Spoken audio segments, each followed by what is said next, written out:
This is session 4, and it was on the use of pronouns and tense. We started with pronouns. So English has at least 4 classes of pronouns. The one used most often in poetry is the class personal pronouns, I, you, he, she, it, we, they. There are other classes, the possessives, like my, your, his, hers. The demonstrative pronouns, this, that, these, those. Interrogative pronouns, who, what, which. There are other names for them, but this is the classes, but these are the ones that I'm most familiar with. It's the personal pronouns that I want to concentrate on this little video. It's the one that's certainly most common in poetry, the one that causes confusion often in a poem, if you don't know who the pronoun or what the pronoun refers to. In the description below this video, there's an article linked called Pick Me, You, Her, or Him, Personal Pronouns and Point of View in Poetry. Here's one of the things they have to say about it. It's a useful article. It covers first, second, third person. In the first person, I as immediate creates the illusion that someone real, the poet, is talking to you, the reader. And it could still be, but it could still be a persona poem. So it's a mask, in other words. It's a mask of a limited form, no matter how autobiographical you intend it to be. The I in the is a mask for someone and is a narrator in the poem. The advantages of the first person is that it's compelling and has a power of strong personal and character voice. That's from Pick Me, the article. And the drawbacks it cites can sometimes be self-indulgent. I love that. It's rude when you call someone self-indulgent. And it is difficult to create enough distance from the material to pick which images, similes, and metaphors should or should not be included. I'm going to suggest that I agree with this, but the pronoun I does much more than that. This in English, because of the language and also because of the cultural context that is North American culture, I becomes a point of reference in the human being who speaks English as a first language. It's the point around which the universe revolves. I am within a cult, it does it this on steroids when it's in a culture that fosters the kind of individualism, the kind that it to the degree where you hear a lot of talk about rights and no talk about responsibilities. In that, when that's the normal approach to social living, that's rampant individualism, and the universe revolves around the I, the rights of the I, the experience of the I, the path of the I, the purpose of the I, etc. In cultures that use contextual languages, or languages that use social cues, cultural background, relationships between the speakers to give coherence and meaning to linguistic communication. That is, you can't say something without first identifying who you are within the larger network of the society.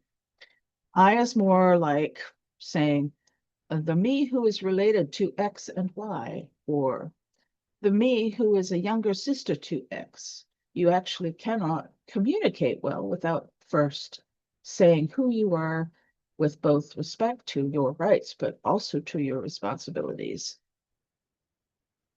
In cultures like that, there isn't an independent I related to context like there is in English, especially as it's spoken in North America. So how does that affect a poem in English? Well, you can take the pronouns out of your work and see. There is a poem that I have, it's in the description below, the link to it at least. It's called Autobiography Without Pronouns. Here's the poem. driving back in the slipstream of the wind farm, each arc of white through blue, reaping ohms from clean air. The sky would be priceless, but for a hairline crack on its far curve, everything in slow-mo, the sea for miles on the passenger side, like the hiss of Super 8, feathers by the roadside, breaking home for twilight, where the traveler selling quartz hearts on the seafront prophesies a wild affair and light rain, though in no particular order. The small girl rounding the corner on a scarlet tricycle has just created pigeons, an astonishment of beat and wing. Mother's death was nothing unexpected, but Ricardo's came brutally. Pan through sky, to sea, to road, to quartz, to pigeons, as the last train westward claxons in. All change, and love insists like gravity.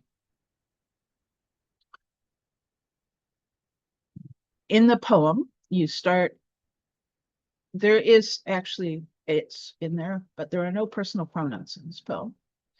And it gives quite a distinct feel. What the people in the session, we talked about how it feels, and most agreed that there was a kind of oceanic feeling. I suggested that this was in part because the I didn't pin reality in place and force the world to revolve around the human self. Instead, the I of the reader was loose in the world. It could pan, as in the last lines, pan through sky to sea, to road, to quartz, to pigeons. It could move through the universe and rather than forcing the universe around itself. Pronouns are neither good nor bad. What's key is that you realize what happens when you use them and how it alters your relationship to the world. The exercise in the class was to take a piece of your poetry that you like or have published, etc., and take out the pronouns. What does it sound like now?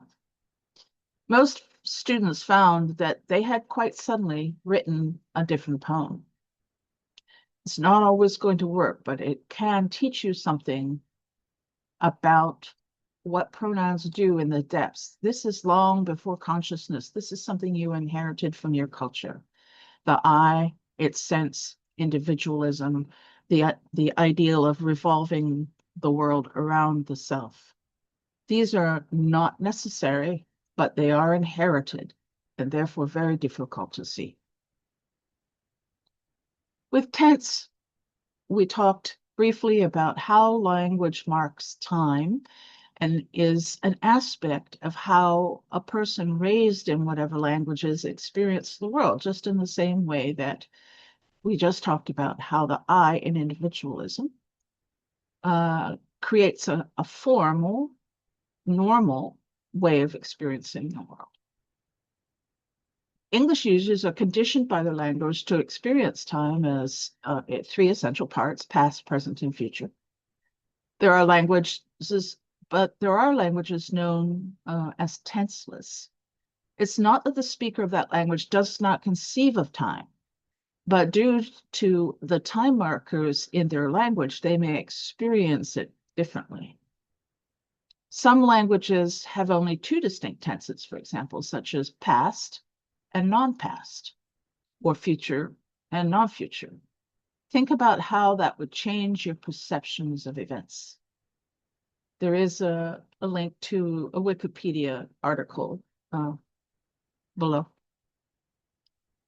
Now, there are 12 tenses in English, but almost all advice given about writing in poetry or prose is to use either the simple present or the simple past. In other words, drop the we were, we had, etc. Just rewrite, rewrote. Like Anglo-Saxon diction, simple tenses are often more powerful, more direct, and they power up better images, easier to latch onto. The key with both tense and pronouns is that readers prefer consistency and clarity. While confusion in a poem can have a purpose, and serve a good purpose. It's still confusion in a poem is still confusing. So the question becomes, is clarity the goal? Then confusion is not.